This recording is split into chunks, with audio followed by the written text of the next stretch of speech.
बाबा मेरी नहीं सुन रहा, बहुत संघर्ष का जीवन चल रहा है, बहुत परेशानी का जीवन चल रहा है, बहुत कष्ट का जीवन चल रहा है और कोई मंजिल, कोई राह, कोई मार्ग दिख ही नहीं रहा। तुम्हारा कैसा भी दुख है, जो आज गुप्त नवरात्रे प्रारंभ हुए हैं 26 तारीख से, 26 जून से, आज से 9 दिन तक का एक नियम ले लो गुप्त नवरात्रे में कि मुझे शिवजी के मंदिर में अशोक सुंदरी वाली जगह पर एक बेलपत्र माँ हेमवती माता के नाम से, कौन सी माता? हेमवती, माँ हेमवती के नाम से एक बेलपत्र अशोक सुंदरी वाली जगह पर समर्पित करूंगी। 9 दिन का एक नियम धारण करो और 12वें या 15वें दिन आप देखिए आपका जो दुख है मेरा बाबा उसको काट कर ही रहे। गुप्त नवरात्रे जो आज से प्रारंभ हुए हैं, गुप्त नवरात्रे जो आषाढ़ महीने का ये गुप्त नवरात्रा है, इस नवरात्रे में हेमवती माता का स्मरण करना, एक बेलपत्र का पूजन करना या एक बेलपत्र के वृक्ष के नीचे आप 9 दिन तक भी, अगर मंदिर तक भी नहीं जा सकते, मंदिर में आप बेलपत्र रखने नहीं जा सकते, तो आपके घर के आंगन में, द्वारे पर, बगीचे में, आपके घर के आंगन में, द्वारे पर, बगीचे में, आपके घर में एक बेलपत्र का पत्ता रखकर भी अगर आप उस पर जल चढ़ा रहे हैं या पूजन कर रहे हैं हेमवती माता के नाम से, तो उसका फल आपको मिलेगा। और मान लो बेलपत्र का वृक्ष भी नहीं है, हम मंदिर भी नहीं जा सकते, हम कहीं नहीं जा सकते, घर से बाहर कैसे निकलें? पानी तेज है, जलवृष्टि हो रही है, बहुत सा पानी है, तो क्या करें? अपने घर में जो शिवलिंग है, तुम्हारे घर में अगर जो शिवलिंग है, तुम्हारे घर में जो शिवलिंग विराजमान है, उसी शिवलिंग के साक्षी में, सम्मुख में भी अगर हेमवती माता का नाम लेकर अगर एक बेलपत्र समर्पित करोगे 9 दिवस तक, तो उसका फल मिलेगा जरूर, उसका फल मिलेगा। फिर से बोलो, कौन माता है? हेमवती माता। कौन है ये? शिव महापुराण की कथा कहती है, जब माता पार्वती जी हिमालय राज के घर में प्रगटी और हिमालयों की कंदरा में बैठकर मां पार्वती जी तप साधना में लीन हुई, जितनी परीक्षा भगवान शंकर ले सकते थे शिव जी ने सारी परीक्षा ली। ब्रह्मदेव परीक्षा लेने आए, भगवान नारायण परीक्षा लेने आए, इंद्रदेव आए, सप्तऋषि आए, सारे साधु संतों को परीक्षा लेने भेजा, पर मां उन परीक्षाओं में पास होती चली गई। तब भगवान शंकर ने दर्शन देकर कहा, पार्वती आज से तुम्हारा नाम हेमवती रहेगा। सुनो पार्वती, तुम्हारे इस नाम की आराधना जो तुम्हारे गुप्त स्वरूप में करेगा, उसको मनवांचित फल की प्राप्ति हो जाएगी। और वो फल, आज कथा अगर प्रारंभ हुई है और आप लोगों को मौका मिला है, तो इस कथा का स्मरण अपने जीवन में जरूर करें। क्या पता भोलेनाथ जी ने बेजापुर वालों पर बड़ी कृपा करी है, बहुत बड़ी कृपा करी, जो नवरात्र में कथा मिली और आप लोगों को ये कथा का चरित्र श्रवण करने को पहले दिन ही मिल गया। बीच में मिलते तो 2-3 दिन निकल गए होते। रहो परिवार में, कुटुंब में, नातों में, रिश्तों में। कोई तुमसे कह दे कि तुम अपना घर छोड़ दो, तो कह देना सीवर वाले महाराज ने मना करा, मैं अपना घर नहीं छोड़ सकती। कोई तुमसे कह दे कि तीर्थ में जाकर बैठ जाओ, तो मना कर देना, हमारे बस की बात नहीं है तीर्थ में बैठना। कोई तुमसे कहे किसी नदी के तट पर जाकर बैठ जाओ, सन्यासी बन जाओ, संत बन जाओ, साधु बन जाओ, तपस्वी बन जाओ, साधक बन जाओ, उपासक बन जाओ, मना कर देना, हमारे बस का कुछ भी नहीं है। शिव महापुराण की कथा तो कहती है, शंकर का एक तत्व अपने भीतर धारण करो। शिवजी अपनी अर्धांगिनी धर्मपत्नी के साथ रहते हैं, शिवजी अपने बच्चों के साथ रहते हैं। 33 कोटि देवताओं में केवल एक देवाधिदेव महादेव ऐसे हैं जो अपने पूरी विथ फैमिली पुजाते हैं। विथ फैमिली, पूरा परिवार भगवान शंकर किसी देवता का परिवार पूरा पूछते हुए बता दो। 33 कोटि देवताओं में केवल एक शंकर भगवान हैं जिनकी धर्म पत्नी को भी पूजा जाता है, जिनके पुत्र श्री गणेश जी को भी पूजा जाता है, जिनके पुत्र श्री कार्तिकेय बाबा को भी पूजा जाता है, जिनकी बहुएं रिद्धि सिद्धि भी पूजा जाती है, जिनकी बेटी अशोक सुंदरी भी पूजा जाती है, जिनकी कन्याएं जया, विषहरा, शामलीबारी, दौतली देव भी पूजा जाती है, जिनके पोते शुभ और लाभ पूजा जाते हैं, जिनके परपोते अमोद और प्रमोद पूजा जाते हैं। जरा विचार करिएगा कि 33 कोटि देवताओं में केवल एक देव है, देवाधिदेव महादेव, जो अपनी फैमिली के साथ फुल एंजॉय में, आनंद में जिंदगी जीने का तरीका सिखाते हैं। केवल शिव। और आज का व्यक्ति बाहर एंजॉय करने का तरीका ढूंढता है। मैं दोस्तों के साथ जाऊंगा, वहां घूमने जाऊंगा, वहां ऐसा करने जाऊंगा, वहां मुझे खुशी मिलेगी। पत्नी को छोड़ दो घर में, पत्नी रह गई घर में, चलेगा दोस्तों के साथ एंजॉय करने के लिए, और मालूम पड़े कि वहां करा क्या, थोड़ा सा नशे का पान करा, कमरे में पड़े रहे और शुद्धि चली गई। दोस्तों ने विचार करा, पैसा लाया था खत्म हो गया, होटल वालों ने कहा चलो समाप्त हुआ पैसा, तुम भी बाहर निकलो, चलो यहाँ से, और निकाल दिया। अगर एंजॉय करना है, मेरे शिव जी कहते हैं अपनी अर्धांगिनी पार्वती के साथ शंकर भगवान विराजमान है, अपने बच्चों के साथ शिव जी विराजमान है, अपने परिवार के साथ शंकर भगवान विराजमान है। शिव जी कहना चाहते हैं कि अपनों के साथ में रहकर जो खुशी का आनंद है वो आनंद दुनिया में कहीं नहीं मिल सकता है। अपनों की श्रेष्ठता में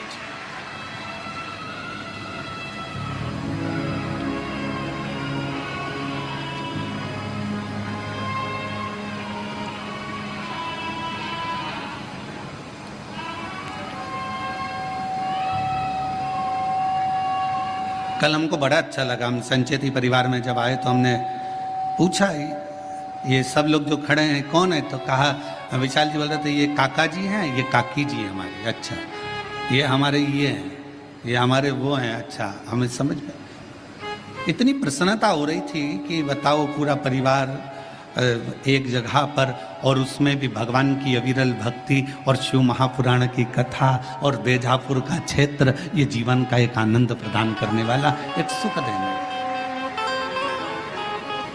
रखो।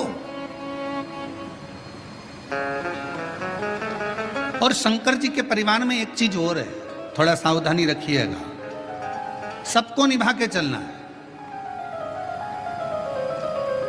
जगत जननी दुर्गा भवानी बैठती है काय पर, जम के बोलो, शेर पर। शंकर भगवान बैठते हैं नंदी पर, शिव जी के गले में सर्प, गणेश जी चूहे पर, कार्तिकेय जी, अरे बोलते तो जाओ, मोर पर। हमें भी तो मालूम पड़े, बेजापुर में सबकी आवाज तो ठीक है। अगर जीजियों की आवाज डाउन होगी तो दिक्कत हमको होगी हो, तो थोड़ा सा दमदारी से बोलो। कार्तिकेय जी काय पर बैठते हैं? मोर पर। अब भाई आवाज इतनी जोरदार आवाज में बोला करो, घर जाके नजर भी उतरवा लिया करो।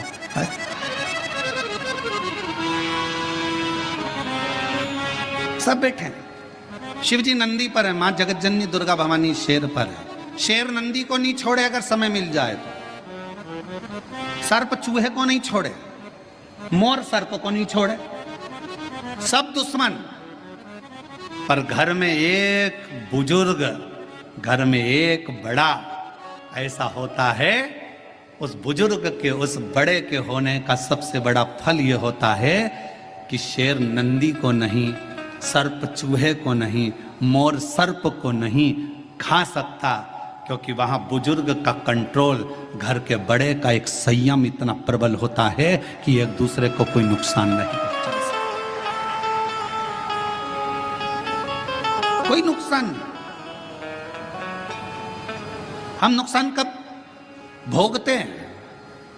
शिव महापुराण की कथा में बीड़ में एक बात कही थी, जब अपने घर के लोगों की बात, अपने माता पिता की बात, अपने घर के बुजुर्गों की बात जब आपको बुरी लगने लगे और बाहर के लोगों की बात आपको अच्छी लगने लगे, तो समझ लेना कि तुम्हारे विनाश का समय आ गया।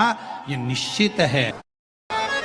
2 गुप्त नवरात्रे होते। यही गुप्त नवरात्रे का व्रत, इसी आषाढ़ी नवरात्रे का व्रत मां जानकी ने करना प्रारंभ करा।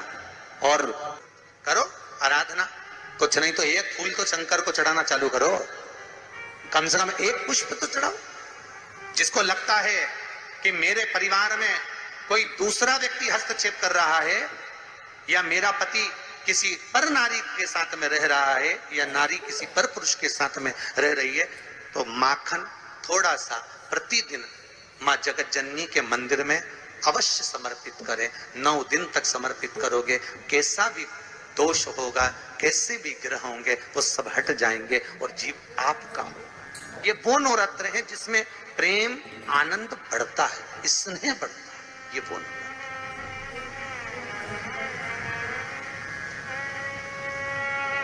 ये कोई साधारण नवरात्र नहीं है।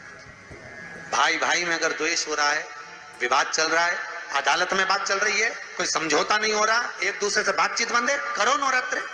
यही गुप्त नवरात्र धारण करो। 9 दिन कुछ भी आप बाबा को पुष्प समर्पित करो। फूल लगता क्या है, कोई यहाँ लिखा तो आनंद रामायण में ये थोड़ी नहीं लिखा कि एक सोने की अंगूठी समर्पित करो। उन्होंने तो लिखा पुष्प, केवल पुष्प, केवल पुष्प, इससे ज्यादा कुछ नहीं भगवान को दीजिए। कोई कामना है आपकी नहीं हो रही, कल की अमावस्या हो जाना लग जाए, बाबा को रिझाओ, उसको मनाने का प्रयास करें, प्रकट हो। श्रृंगी ऋषि ने इस गुप्त नवरात्रे का बड़ा वर्णन किया। श्रृंगी बाबा ने इस गुप्त नवरात्रे के बारे में बहुत कुछ बताया, बहुत कुछ।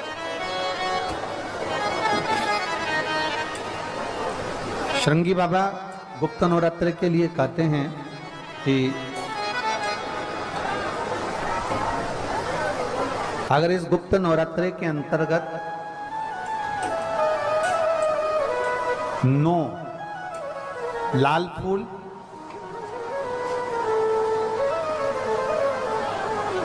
और 5 श्वेत पुष्प, ये दोनों, लोग कहते हैं गुप्त नवरात्रे में हम देवी की आराधना करें, गुप्त नवरात्रे में हम भगवान की आराधना करें, पर शिव महापुराण की कथा कर रही है, भगवान शंकर का चरित्र कथा है। अगर आपने देवी भागवत का स्मरण किया हो, या भगवान शिव की एक पवित्र आनंदमय कथा स्कंद पुराण के काशी खंड में अगर सुनी हो, या उसमें भी नहीं पढ़ पाए हो, तो श्रृंगी ऋषि के चरित्र में आता है। श्रृंगी बाबा ने वर्णन किया है कि किसी भी स्थान पर,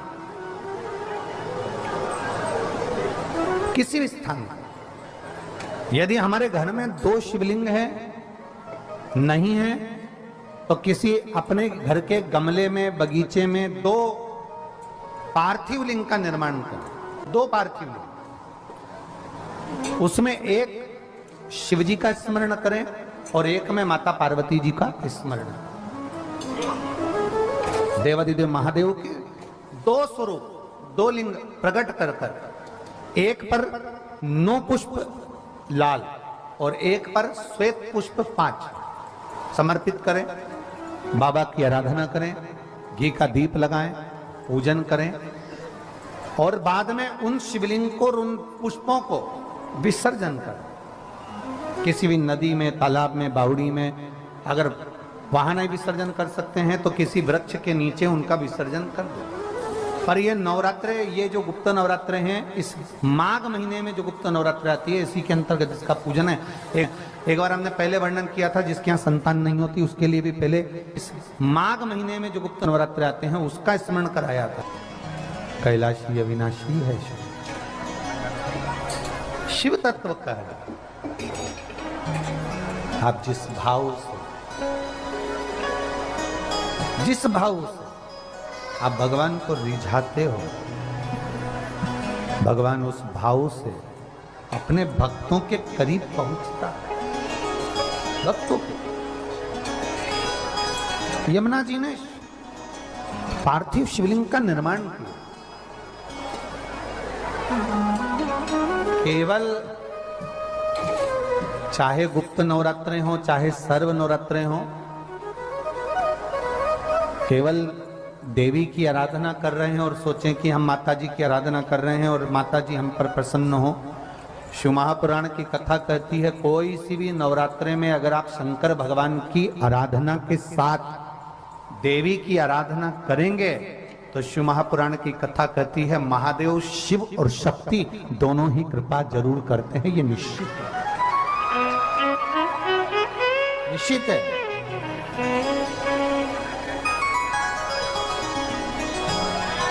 केवल एक शिव की आराधना कर लेना या शक्ति की आराधना कर लेना, हम शिव और शक्ति की दोनों की आराधना एक साथ करें। हम शिव और शक्ति की दोनों की आराधना, दोनों की आराधना। और हम तो दिन भी मौका लग जाए कभी नवरात्रे पड़े, चाहे गुप्त नवरात्रे हों, चाहे संपूर्ण विश्व को ज्ञात चैत्री और कुंवार के नवरात्रे हों, हर नवरात्रे में आप एक विशेष ध्यान रखें प्रत्येक नवरात्रे में कि हमें शंकर भगवान के शिवलिंग की पूजन करनी।